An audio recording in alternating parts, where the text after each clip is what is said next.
a la cuarta vigilia de la noche, Jesús vino a ellos andando sobre el mar, y los discípulos, viéndole andar sobre el mar, se turbaron diciendo: un fantasma, y dieron voces de miedo. Pero enseguida Jesús les habló diciendo: tened ánimo, soy yo, o yo soy, no temáis. Entonces le respondió Pedro y dijo: Señor, si eres tú, manda que vaya a ti sobre las aguas. Y él le dijo: ven. Y descendiendo Pedro de la barca, andaba sobre las aguas para ir a Jesús. El 30 dice: pero al ver el fuerte viento, tuvo miedo y comenzando a hundirse, dio voces diciendo: Señor, sálvame. Al momento Jesús, extendiendo la mano, asió de él y le dijo: hombre de poca fe, ¿por qué dudaste? Y cuando ellos subieron a la barca, se calmó el viento. Es una historia bien interesante que acabamos de leer, una historia que conocemos mucho, pero resulta que días antes, ellos, los discípulos, habían ya tenido una experiencia en el mar. Habían elementos conocidos como la barca, la playa, el mar, y ellos tuvieron una experiencia antes de esta nueva experiencia, que era otro nivel. Y la primera experiencia que ellos tuvieron fue que el Señor se acercó, dice en San Mateo 8, se acercó a la barca y ellos le siguieron. El Señor les ordena y les dice: vamos mar adentro. Y cuando estaba ya el Señor, no sé si se hizo el dormido, pero la Biblia nos dice que estaba dormido en la popa de la barca. Cuando él estaba dormido, dice que una gran tempestad vino en ese momento mientras ellos estaban ahí. Y ellos, siendo hombres de experiencia en el mar, siendo hombres pescadores que vivían, el mar era su medio o su fuente de trabajo, y sabía muy bien defenderse en esas condiciones. Pero en esa ocasión ellos se asustaron de tal manera que despertaron a Jesús y le dijeron: Maestro, Maestro, despiértate, que perecemos. Y el Señor se despierta y los mira con esa cara de susto y les dice: ¿por qué os amedrantáis, hombres de poca fe? Y se levanta como el Dios todopoderoso que es, y le dice: calla y enmudece al viento y al mar. Y de inmediato hizo grande bonanza. Y ellos se quedaron maravillados, dice la Biblia, y dijeron ellos ahí en la barca: ¿quién es este hombre que aún el viento y el mar le obedecen? ¡Qué extraño! Habían visto a Jesús hacer milagros, la multiplicación de los panes y de los peces. Habían visto a Jesús hacer milagros, darle vista a los ciegos, hacer que los sordos oigan y que los mudos hablen. Y vieron de mano de Dios señales. ¿Cómo es que ellos ahorita preguntan: ¿quién es este? Es que déjeme decirle algo. Son en las tormentas, son en esos momentos cuando estamos sin saber qué hacer, donde realmente conocemos a Dios. Es ahí en medio de la barca, cuando estamos a punto de caer, cuando vemos la autoridad y el poder de Dios. Ellos habían estado con Jesús, caminaban con Jesús, comían con Jesús, pero no fue hasta la tormenta dieron cuenta realmente quién es Él. Según estudios científicos realizados por la posinografía, que es el estudio del sueño, se ha comprobado que la cuarta vigilia de la noche, este es el tiempo cuando la mayoría de las personas están profundamente dormidas. Es durante este tiempo donde muchas pesadillas y trastornos de sueño comienzan a afectar la mente y el cuerpo de una persona. Son estas horas de la cuarta vigilia que el cuerpo está totalmente sin fuerzas, estático, como muerto. Usted está totalmente como muerto, porque es en las últimas horas antes de rayar el alba o antes de salir el sol a las 6 de la mañana, cuando su cuerpo está totalmente en reposo. Y acabamos de leer la historia de cómo Jesús en esta ocasión no estaba en la barca. Estaban los discípulos. El Señor los había ordenado, les había despachado diciendo: vayan ustedes adelante, que nos vamos a encontrar al otro lado de la ribera. Yo voy a despedir aquí a la multitud que estaban ahí escuchando la palabra del Señor. Y el Señor, dice la Biblia, se fue a un monte a orar hasta la noche, y los envió a ellos solos al mar. La palabra de Dios nos dice que ellos estaban ahí y llegó la noche, la primera vigilia tal vez, y nos deja ver que hay dos palabras con un significado interesante. La Biblia nos dice que el viento era contrario, es decir, que el viento no estaba a favor mientras ellos estaban en una barquilla en medio del mar. En el hebreo se usa la misma palabra para viento y para espíritu, y la palabra es rúa. Otra palabra para contrario es la palabra adverso, que en el hebreo la palabra adversidad es stani, que quiere decir satánico.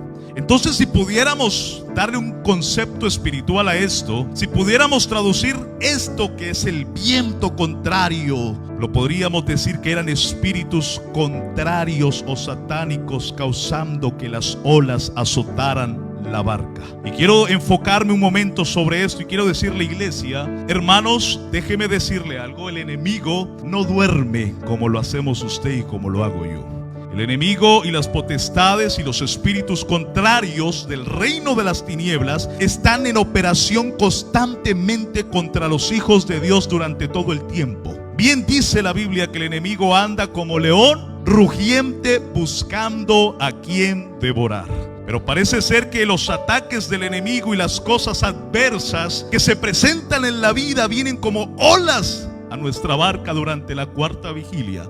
Es decir, en los momentos donde hemos estado luchando con nuestras propias fuerzas por mucho tiempo, donde nos sentimos cansados remando para no hundirnos cuando estamos en medio de un mar de problemas, cuando en nuestra barca no está Jesús. Alguien da alabanzas a Él, por favor. Si miramos en el verso 25, donde acabamos de leer del capítulo 14, nos dice: después de ellos haber atravesado la primera vigilia, remando y luchando para que su barco no se hunda, segunda vigilia, seguían ahí ellos batallando. Tal vez sus manos ya estaban debilitadas. Pensemos qué se pasó en la cabeza de estos hombres. Antes tuvimos a Jesús en la barca y cuando hubo tempestad, pues Él se paró y reprendió el mar y el viento, pero en esta ocasión Él no está. Entonces tenemos que salvarnos por nuestros propios medios. Imagínese usted el mar embravecido, los fuertes vientos. Dice que las olas eran tan grandes que cubrían la barca. Estaban a punto de morir, pero dice la Biblia que en la cuarta vigilia, ya en el último tiempo, ya cuando ya ellos no podían dar nada más, cuando ellos ya no podían hacer nada más, tal vez sus fuerzas estaban debilitadas, cuando estaban a punto de rendirse y perder toda esperanza de ahogarse en el mar, es ahí cuando aparece Jesús caminando sobre el mar. Trasladémonos a esa escena. En esa barca 12 hombres pescadores experimentados en el mar estaban temblando, fatigados, cansados, sin saber qué hacer. Pero a la cuarta vigilia aparece Cristo. Tal vez no llegará a la primera vigilia cuando nosotros queremos, porque Él quiere que tú tomes experiencia con el remo y que tú des la última gota de tu esfuerzo para que Él entre a hacer lo que tú no puedes hacer. Hay una enseñanza de Dios, como que Dios me dice: tú haz lo posible, que cuando ya no puedas más, entro yo que hago lo imposible. Yo soy el Dios de los imposibles. Es ahí cuando el dictamen médico dice no hay nada que hacer, cuando podemos ver a Jesús caminando sobre lo imposible. Es ahí cuando todos están llorando en la casa porque la niña ya murió, cuando Jesús hace su entrada, porque cuando llega la vida se va la muerte. Alabado el nombre de Jesús. Es ahí cuando la mujer que había tenido flujo de sangre por 12 años y había gastado todo su esfuerzo, su dinero, sus recursos en médicos y nadie había podido sanarla. Es ahí cuando Jesús comienza a caminar por la ciudad y ella escucha y ve que Él está pasando ahí. Alabado el nombre de Jesús. Son en esos momentos donde pensamos que vamos a morir. Son en esos momentos donde pensamos que ya no hay solución, donde Él es experto en aparecerse. En el verso 26 nos dice: sus discípulos, viéndole caminar sobre el mar, se turbaron diciendo: uy, la llorona, un fantasma. Y dieron voces de miedo.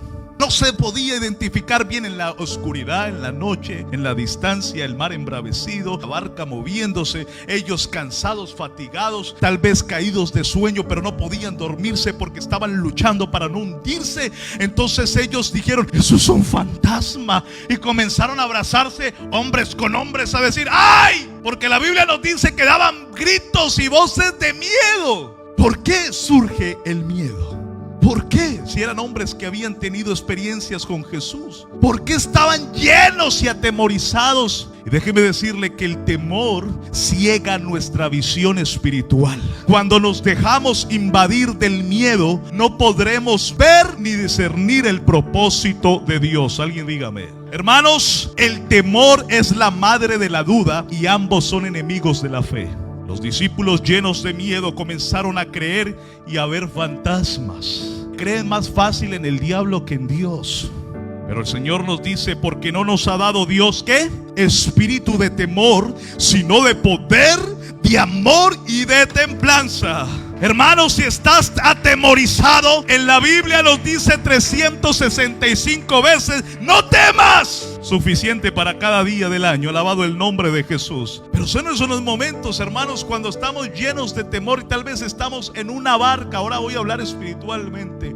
Tal vez hay alguien bajo el sonido de mi voz en esta noche que ha estado batallando por mucho tiempo en su barca y con su remo. ¿Cuál es su barca? ¿Cuál es su sitio de confort? ¿Cuál es su sitio donde usted ha estado por mucho tiempo y no ha podido cruzar a la otra ribera? ¿Cuáles son los medios que usted ha utilizado por años que no lo han salvado de hundirse? Que tal vez usted ya está cansado. He escuchado hermanos que dicen: llevo años orando por un milagro y no lo he visto. Llevan remando en oración años. Llevan tal vez insistiendo por años y no han visto algo sobrenatural en sus vidas. Y déjeme decirle, Dios todavía hace milagros. Dios no ha cambiado. Él es el mismo ayer, es el mismo hoy y va a seguir haciendo milagros mañana. Pero hay hermanos que están cansados ya en la cuarta vigilia. Déjeme decirle que si usted es uno de esas personas, prepárese, porque Dios está preparando su ministerio, su fe, su mente, su corazón, para que vea cosas más allá de las que no has podido ver por tus propios medios. Se escucha una voz. El Señor tiene que hablarles desde la distancia y le dice: no temas, yo soy. Tened ánimo. Esto significa: no se rindan, recobren fuerzas, no tiren la toalla todavía. Ya llegué, ya estoy aquí. No soy ningún fantasma, yo soy el que soy. Alabado el nombre de Jesús. Yo no soy ningún fantasma, yo soy el que hizo el mar, las estrellas. Con razón Isaías dice: yo soy quien te da fuerzas y siempre te ayudaré, siempre te sostendré con la diestra de mi poder. En el verso 28 y en el verso 29, entonces le respondió Pedro y dijo: Señor, si eres tú, manda que vaya a ti sobre las aguas. Y él dijo: ven. Y descendiendo Pedro de la barca, andaba sobre las aguas para ir a Jesús. Yo este mensaje lo he titulado Caminando sobre lo imposible. Y en ese momento uno de los 12, llamado Pedro, que era siempre el más adelantado de todos, se paró y dijo: Señor, si eres tú, da la orden. Eso es lo que quiso decir. Reconoció la autoridad de Jesús, porque si él se va caminando sin la autoridad de Jesús, se hunde el primer clavado. Pero mire la fe, porque había fe en Pedro. Le dijo: Señor, si eres tú, manda para que yo vaya hacia ti. Él no le dijo: te esperamos aquí en la barca, comienza a caminar más rápido, Señor. No. La fe impulsó en el corazón de Pedro: yo voy a donde estás tú. Y el Señor le dijo: ven. Tal vez los discípulos le estaban tomando la ropa a Pedro diciendo: ¿qué estás haciendo? ¿Qué vas a hacer? No, ¿cómo vas a caminar sobre el agua? Y tal vez, usando mi imaginación, Pedro le dice a sus amigos: pues si Él es Jesús y Él puede caminar, Él tiene el poder para que yo pueda caminar también. Tal vez Pedro pensó: alguien caminando sobre las aguas, eso es imposible. El único que puede hacer esto es Jesús. Él sabía la dimensión del poder del maestro. Y cuando el Señor le dio la autoridad, le dio la aprobación, entonces Pedro bajó su primer pie de la barca y comenzó literalmente a caminar, desafiando todas las leyes de la gravedad, desafiando las leyes de la naturaleza. Comenzó a hacer lo que ningún hombre ha hecho, porque Jesús no era solo un hombre, Él es Dios. Pero Pedro sí era un simple mortal, y Dios le puso un caminito para que comenzara a caminar sobre lo imposible. Alabado el nombre de Jesús. Y yo no sé si en esta noche hay alguien que ha estado mucho tiempo acomodado en su barca. Dios te dice: ven, da un paso de fe. Comienza a caminar sobre tu prueba. Comienza a caminar sobre tu enfermedad. Comienza a caminar sobre lo imposible. Y aquí esto se pone interesante. Comenzó a caminar. Entonces si es Jesús el que está al otro lado. Y cuando Pedro comenzó a caminar, iba bien. Como probablemente muchos de nosotros a veces en momentos de fe damos el primer paso y comenzamos a caminar sobre lo imposible. Pero llega alguien y le dice: usted no ore más, su esposo nunca se va a salvar. Deje de clamar. Si eso ya el médico dijo que era cáncer terminal. Y eso fue lo que le pasó a Pedro. Comenzó a mirar ¿qué? Las olas. Dice que desvió la mirada de Jesús. Ahí está el error. Y comenzó a mirar las olas y a escuchar el viento. Y cuando comenzó a mirar las olas y quitó la mirada de Jesús, dice literalmente que se comenzó a hundir. Qué interesante, hermanos. Como que se le había olvidado. Por fe andamos, no por vista. Y todos los que estamos en esta noche aquí tenemos que entender que estamos aquí por fe, no por vista. Que estamos aquí creyendo que en un momento cualquiera va a sonar una trompeta. Por fe la voy a oír y por fe voy a ser levantado. Si alguien me estuviera escuchando diría: esta gente está loca. ¿Cómo así que van a desafiar las leyes de la gravedad? Y que la ropa se va a quedar ahí y que va a sonar una trompeta y que se van a ir del mundo. Esa gente está loca, pero eso es fe. Y yo estoy viendo gente en sus barcas que tiene fe. Si usted vino al culto es porque tiene fe. Si usted levanta las manos es porque tiene fe. Si usted vino en contra de su familia a la iglesia es porque tienes fe. Alguien puede alabar a Dios. Alguien puede alabar con fe. Camine sobre lo imposible. Comience a caminar sobre su... Lo que pasa es que muchos estamos acomodados en la barca.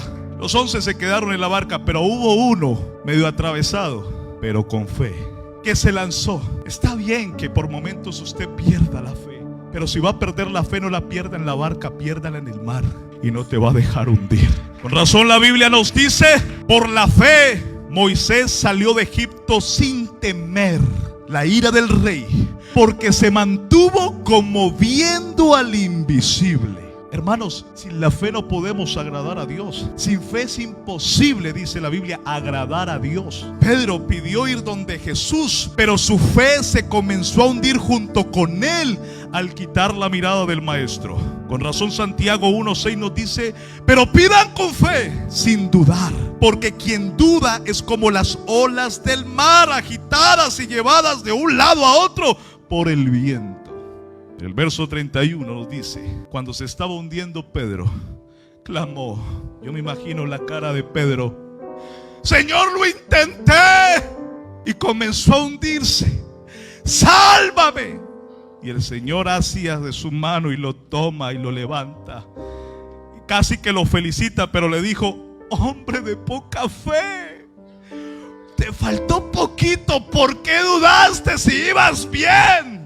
Estabas caminando sobre lo imposible. Hombre de poca fe. Cuando se suben al barco de manera sobrenatural, el mar se calma, los vientos cesan.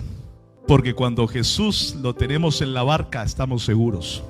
Hay alguien en este lugar que tal vez está en su cuarta vigilia, que tal vez está a punto de tirar la toalla, está diciendo: no voy a volver más a la iglesia. Y tal vez por momentos tiene su mirada enfocada en el Señor, porque la Biblia dice: puesto los ojos en Jesús, el autor y consumador de la fe. Pero hay familiares y hay personas que te están viendo contrario, que te están diciendo: no vayas más a la iglesia, no pierdas el tiempo con esos evangélicos gritones, no pierdas más tu tiempo yendo a una religión. Tal vez esas olas te están tal vez ahí a tu lado y tú estás mirando y tal vez te estás sintiendo que te estás hundiendo.